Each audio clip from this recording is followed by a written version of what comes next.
ஏழு ஜென்ம பாவம் தீரும் இறைவா உனை எண்ண தேவாரம் பாட அந்த ஞானம் வருமே மனம் கொள்ள.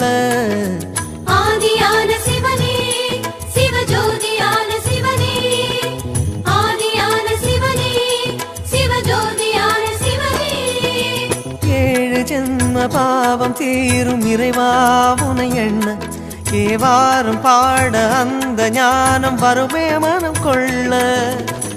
தாழும் நிலை வாராமல் காப்பவன் நீதானே, வாழும் வழி சொல்பவனே வள்ளல் பெருமானே, அண்ணாமலையானே அன்பின் பொருள் நீயே, அருணாச்சல சிவனே ஆற்றல் வடிவோனே, சக்தியின் கலையாய் பக்தியின் நிலையாய் தோன்றும் சுடரோனே, உண்ணாமுலையின்